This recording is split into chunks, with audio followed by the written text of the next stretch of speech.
Hello everyone, this is Valery Табаков, Ukrainian lawyer. Today we continue breaking down the new US national security strategy from November 2025. I will put together all the questions and answers in a clear step-by-step format with direct quotes from the NSS and the latest updates as of December 7, 2025. Let's dive in. Question 1. What exactly is the new US National Security Strategy of November 2025? In short, it is the most nationalist document in post-war US history. 29 pages, 4 sections. The core idea is poor America first. The United States no longer wants to be the world's policeman who pays for everyone else. Key points. Post-Cold War strategies failed. Globalism hollowed out the middle class. Allies became free riders. Now everything is different. National interest is narrowed to whatever directly threatens US territory, people and economy. Threat number 1 is no longer terrorism or Russia, it is mass migration. Direct quote, the era of mass migration is over. Allies must spend 5% of GDP on defense. Hagel commitment, June 2025. Economic security equal national security.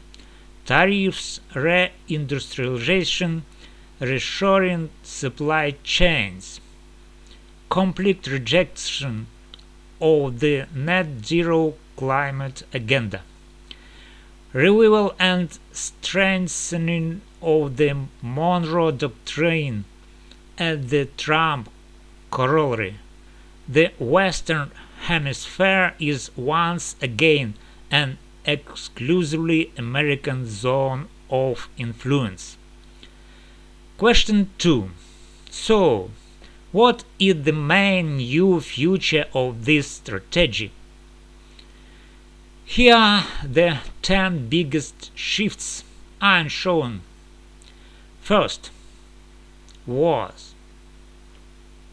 Global leadership and liberal world order. Now, America is simply the strongest country. Everything else is secondary. Next, wars. National interest stretched to include climate and LGBT issues. Now only direct threats to territory, people and way of life. Next, wars. Migration as a manageable process.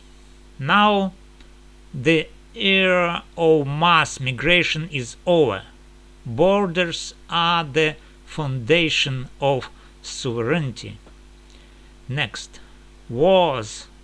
Expand and lead allies. Now 5% of GDP on defense or goodbye. Next, wars. Economy and security separate. Now economic security equal national security. Next, was climate is top threat. Now climate agenda completely absent. Next, was interventionism as norm. Now non-interventional is the default position. Next, was UN, WHO, IMF as our tools. Now many declared anti-American.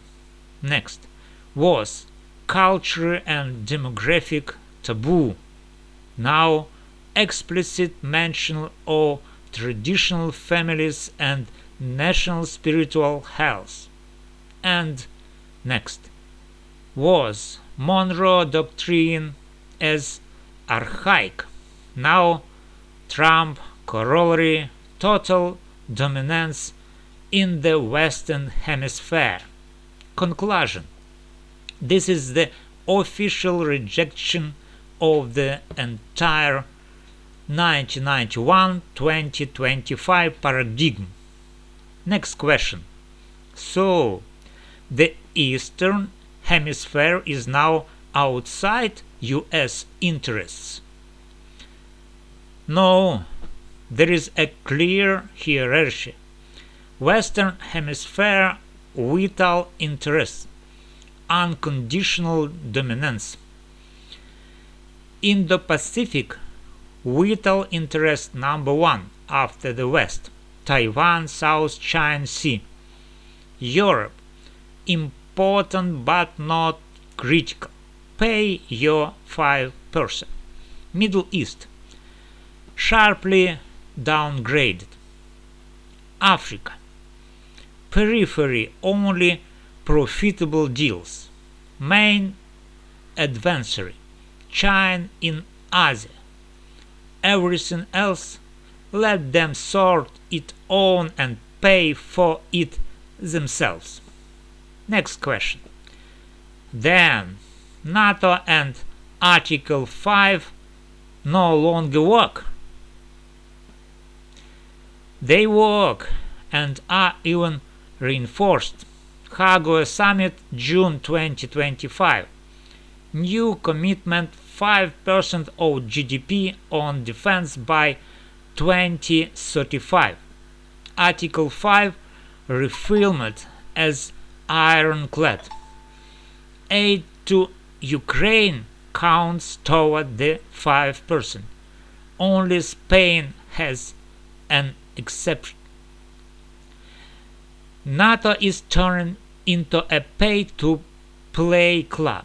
Don't pay, get less of the American umbrella. Next question. If Europe is now on its own, why even mention it in the documents? Oh, because Europe remains a valuable asset. 20% of US exports. Huge market for American weapons and tech. Buffer against Russia. The US wants allies that won't become non-European by 2050 due to migration and demographic. And Europe that pays 5% and buys American weapons is profitable for the US, and Europe that doesn't pay is a burden. Next question. Then why the hell are the US still meeting in Ukraine-Russia talks? Because the war directly harms American interests. Inflation in the US from higher grain and energy prices. Diverse resources from the main adversary China. Risk of nuclear escalation. New refugee wave, then destabilized Europe, and then weakens allies. Trump wants to put out the 5 fast, so he can shift everything to Taiwan and the US border. This is not charity for Ukraine or Europe. It is realignment through peace. Extinguish the flames before they reach us. Next question. So, Why are the Americans sticking their nose into Ukraine-Russia negotiation at all? Same short answer is above. Poor. America first. Pragmatism. The war hit the US economy, distracts from China, and carries nuclear risk. Trump wants a quick deal. Thanksgiving deadline. Witkoff Kashmir shuttle in November-December 2025, so he can redirect resources to the real priority, the Indo-Pacific and the southern border. Next question. Your answer seems illogical. The US shouldn't put its interests ahead of Europe's. They are contradicting their own strategy. They should stop interfering and let Europe handle Ukraine. Great pushback. Let's clear it up once and for all. First, NSS explicitly says no intervention in the default, but strict adherence is impossible for a nation with interests as broad as ours. A very high bar, not an absolute ban. The war passes that high bar. It drives US inflation, drains resources from China containment, and risks nuclear escalation. The document itself calls for expeditious cessation of hostilities in Ukraine to stabilize European economies and prevent wider escalation, exactly what Trump is doing. Europe is told to take primary responsibility for its own defense, but the talks are short-term firefighting, not open-ended war. Once all the fire is out, Europe pays for reconstruction. Aid to Kiev counts toward day 5%. So, no contradiction. That is the strategy in action. Brief, high leverage, international to protect direct US interests that hand the bill to Europe. And next question. Then Europe can interfere in the Western Hemisphere, right? Wrong. The Trump corollary to the Monroe Doctrine explicitly forbids any non-hemispheric power, including European allies, from placing forces, owning strategic assets, or exercising decisive influence in the Americas. If the EU tried, it would face tariffs, market exclusion, or even military pushback. Europe is geographically distant, economically weak in the region, and still depend on the US security umbrella. It's not hypocrisy. It's power realism.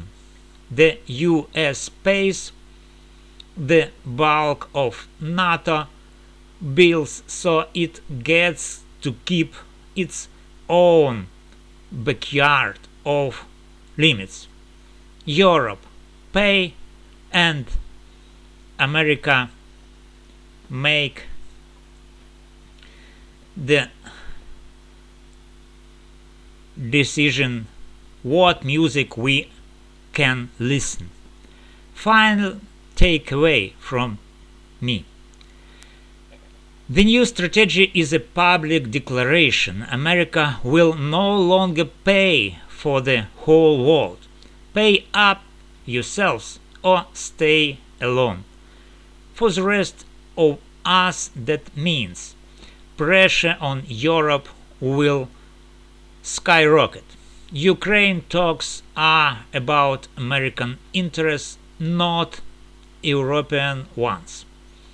The real battlefield is now Asia, not Europe. The Western Hemisphere is off limits to everyone except the United States. Friends, if anything became clearer, hit like, drop your questions in the comments and subscribe. More hard-hitting breakdowns coming soon. See you in the next one.